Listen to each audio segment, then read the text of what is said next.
네, 날씨가 참 많이 추워졌네요. 하루 아침 사이에 어제보다 확실하게 많이 추워진 거에 느껴지네요. 일을 끝내고 들어가면서 추워지겠다 싶은 생각이 들었는데 확실히 아침에 나오는데 쌀쌀함이 전날하고 확실히 다르게 많이 추워졌네요. 계절의 변화가 확실하게 변해가는 것 같아요.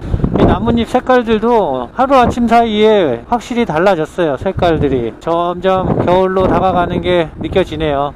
날이 춥거나 날이 덥거나 비가 오나 눈이 오거나 그러면 일 나오기가 정말 싫은데요. 저는 그런 날보다도 더 일 나올 때 큰 날이 아이들이 같이 뭔가 하자고 했을 때 그걸 같이 못 해주고 일을 나와야 할 때 그때가 제일 일 나오기가 싫고요. 그리고 일을 하면서도 계속 하루 종일 뭔가 가슴이 허하고 미안한 감도 있고 답답한 느낌도 들면서 그렇게 일을 하게 되는데 오늘이 딱 그런 날이에요. 계속 일을 하는데 뭔가 불편해요. 마음 심적으로 아이들한테도 미안한 생각이 들고 그러면서 일을 하게 되는데 오늘 아이들이 같이 뭔가를 하자고 했는데 나와서 일을 해야 되니까 요즘 평일날은 좀 더 없기 때문에 안 할 수도 없고 그래서 나오긴 하는데 그래 아이 엄마한테도 좀 미안하고 콜이 없어서 좀 답답하고 아이들과 함께 좀 지내줬으면 좋겠는데 그러지 못하니까 제 스스로 또 답답하고 미안하고 우울증 때문에 그런 마음이 더 들 수도 있는데 그리고 또 날씨적으로 계절적으로 그럴 때예요. 이 시기가 남자의 계절이다 보니까 센치해지고 그러는 것 같은데 아무튼 오늘 날이 정말 좋은데 이 좋은 날 아이들과 함께 하지 못해서 그게 좀 아쉽기도 하고 하네요. 그러나 뭐 나왔으니까 그 마음은 또 그 마음인 거고 해야 되는 일은 해야겠죠. 많은 아빠들도 그렇게 하시는 분이 많으실 것 같아요. 네, 같이 힘내시자고 한번 말씀을 드려봤고요. 나왔으니까 열심히 하다가 들어가겠습니다. 네, 이제 저녁 시간에는 확실히 날씨가 쌀쌀해졌어요. 낮 시간에는 괜찮은데 저녁 때 되니까 춥네요. 계속 바람 맞고 이렇게 일을 하다 보니까 선풍기 바람을 계속 쐬면서 일을 하는 그런 기분이기 때문에 낮에도 달리면 춥고 서 있으면 좀 괜찮고 이랬었는데 저녁밥을 먹고 나와서 일을 하니까 춥네요. 이거 뭐 세상 일이 좋은 일이 있으면 나쁜 일도 있고 모든 게 양면성이 있다고는 하는데 멀티콜도 단가도 괜찮은데 화면 조리 대기가 있네요. 다른 것들은 다 받쳐주는데 조리 대기가 길어지네요. 멀티콜 두 번째 땅은 항상 기다렸다가 픽업을 해야 되는 이런 상황이다 보니까 마냥 기다려 드릴 수 있는데 그걸 안 물어볼 수가 없어요. 언제쯤 나오냐고. 그게 짜증날 수도 있죠. 물론 식당 입장에서는. 근데 저도 언제쯤 나오는지가 궁금한 거고 그래야 이 콜을 취소할 건지 말 건지를 선택을 하니까 물어보는 건데 이제 좀 짜증난 목소리로 대답을 해주면 기다리는 입장에서 조금 마음이 상해요. 그런 것들이 일을 하다 보면 감정노동 아닌 감정노동을 하는 그런 느낌을 갖게 하는데 오늘도 몇 군데에서 그런 느낌을 받는 그런 대답들을 받고 하니까 제가 라고 할 수도 있는 상황이긴 하지만 그렇다고 한들 음식이 빨리 나올 것도 아니고 참고 늦게 픽업을 해서 가곤 하는데 네, 어느 매장은 그게 얼마나 짜증났으면 문구로 써놨어요. 라이더분들 제발 조리 완료되면 눌러드릴 테니까 제발 안으로 들어와서 언제 나오냐고 묻지 마세요. 이렇게 딱 문구가 써 있는데 그거를 읽으면 썩 그렇게 기분이 좋은 느낌은 아니에요. 그러니까 물론 그분들이 그런 거에 대한 스트레스가 있으니까 이렇게 문구를 써서 붙여 놓으셨을 텐데 저희도 마찬가지로 빨리 가야 되니까 여쭤보는 거하고 바로 이제 가자마자 저는 안 물어보거든요. 안 나와 있으면 쿠팡입니다만 하고 좀 기다리다가 어느 정도 시간이 지났는데 안 나오면 들어가서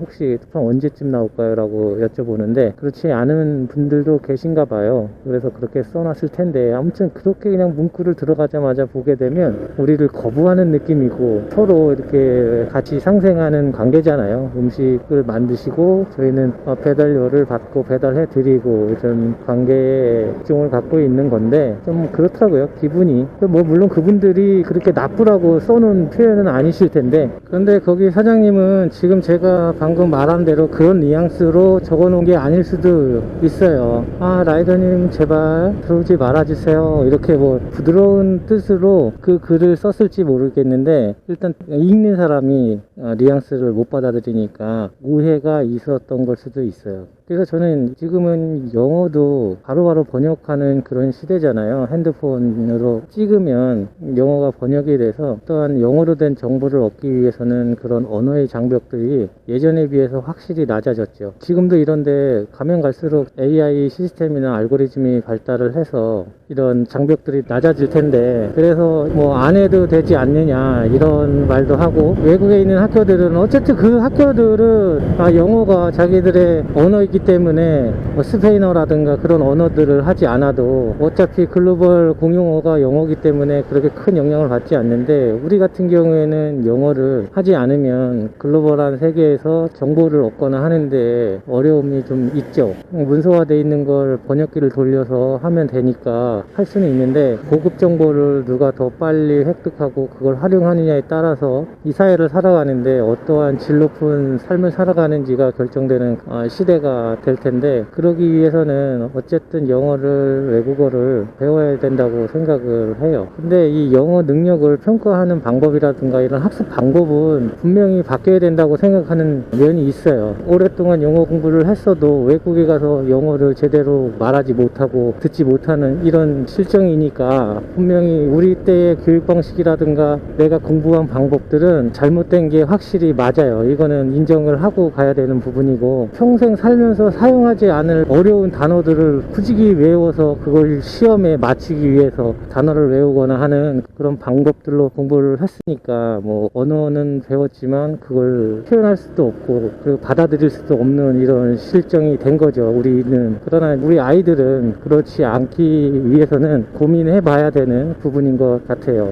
예전에 항법사들은 비행에 있어서 없으면 안 되는 그런 직업이었고 엄청난 전문직이었죠. 그 직업의 퀄리티는 장난 아니었었는데, 미국이 GPS를 일반에게 개방을 함으로써 그 항법사의 일자리는 한날 한순간에 사라져버리게 되는 그런 상황이 됐고, 엑셀 같은 경우에는 처음에 나왔을 때 엑셀이 나와서 그 숫자와 통계를 맡는 그런 직업을 하는 그 사람들의 직업이 한순간에 없어질 줄 알았었어요. 그런데 엑셀을 공부하고 학습하고 습득한 사람들이 더 그 직종에서 유망한 사람이 되는 일도 생겼었고요. 네, 언어도 AI가 거의 다 번역을 하는 이런 시대에 그래도 이 언어만큼은 그렇게 아웃소싱 할 수 없는 언어만의 특별한 기능이 저는 있다고 생각을 해요. 언어라는 게 그냥 단순히, 물론 글로 써서 표현을 할 수도 있는데, 언어의 능력은 사람과 사람의 대면하면서 이야기를 해서 자기의 사고라든가 의사를 표현하고 그렇게 하는 기능이 있기 때문에 애매모호한 그런 표현들이 있죠. 마음이 아프다라고 하면 심장이 아픈 게 아니잖아요. 이런 식으로 애매모호한 뜻을 소통하면서 그 느낌을 동감하는 게 소통일 텐데, 언어를 AI가 번역을 해준다고 해서 우리가 생각하는 그 정도의 언어를 번역해 줄 수 있을까라는 생각을 하면서, 번역기를 정말 잘 사용을 해서 빨리 사용을 하고 모든 언어들을 번역하고 통역해서 나만의 정보를 획득할 수 있는 스킬이 있다 그러면 언어 공부 안 하고 다른 걸 해도 괜찮은데, 그렇지 않은 이상 어쨌든 그런 기계들은 그 누군가의 생물학적 뇌가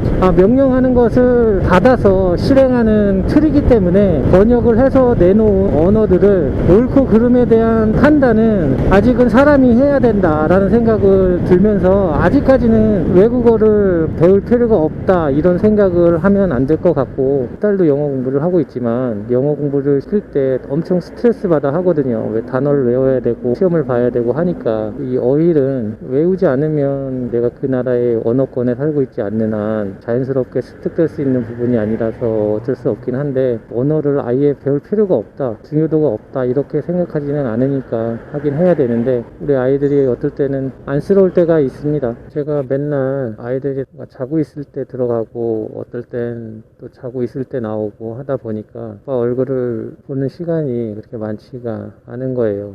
그래서 그런지 오늘은 아이가 일찍 일어나서 눈을 마주치자마자 눈을 부비면서 하는 얘기가 아빠 오늘도 회사가? 이렇게 얘기를 물어보더라고요. 항상 그랬으니까 그렇게 대답을 하고 일을 나오는데 행하면서 돌아서는데 그 아쉬워하는 눈빛이 여기저기 보이는 거예요. 오늘 무슨 일 있냐 했더니 아이 엄마가 얘기를 해주기를 오늘 다른 가족들하고 나들이를 나가기로 했었는데 아빠들이 오는 것 같더라고요. 그 얘기를 했는데 우리도 아빠 가? 그러길래 아빠 모르겠어 이렇게 대답을 해줬다고 하는데 그걸 듣고 아빠를 보고 물어보려고 일찍 일어나서 저한테 물어본 거였더라고요. 그 마음은 알겠는데 못 가지고 제가 할 일을 했죠. 계속 일을 하고 있는데 그 마음이 편하지가 않아요. 그래서 걸리고 그 눈빛이 너무 제 마음에 걸리는 거죠. 그래서 지금도 계속 생각이 나고 뭐 이렇게 나와서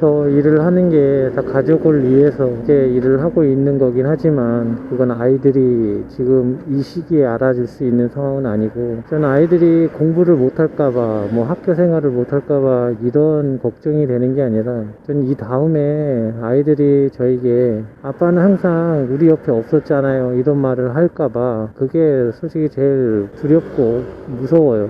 그 말을 듣게 되면 제가 더 속상하고 마음 아플 것 같아서 한동안 3,000원짜리 콜들이 안 들어오고 했었는데 또 요새 3,000원짜리 콜이 생겼고요. 그래서 3,000원짜리 콜들을 계속 거절을 하고 있는데 이 멀티콜도 4,400원, 4,600원 이런 것들은 못 가겠더라고요. 그 4,000원대 멀티콜들은 오늘은 다 거절을 했습니다. 많진 않았는데 뭐 한두 콜이어도 그렇게 들어오는 4,000원짜리 대 콜들은 거리비례해서 너무 싼 가격인 것 같아서 거절을 했습니다. 뭐 5,000원대도 거리에 비해서 싼 가격이긴 한데 그래도 5,000원대까지 거절을 하게 되면 거의 탈 콜들이 없을 것 같아서 계속 받아내곤 있는데 모르겠습니다. 요즘에 왜 그런지 모르겠는데 3,000원짜리 콜이 다시 좀 늘었네요. 근데 자정이 돼 가니까요 손이 시렵네요. 이제 이 핸들 토시를 겨울용으로 바꿔야지 하면서 항상 그걸 꺼내야 되는데 꺼내지를 못하고 여름 핸들 커버를 끼고 일을 하니까 이 바람이 들어와서 손이 시렵네요. 열선을 켜 있는데도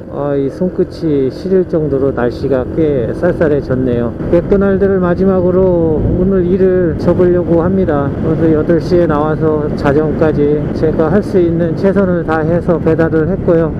오늘의 마지막 콜을 완료했고요. 우리 아이들 때문에 먹먹한 마음으로 일을 했는데요.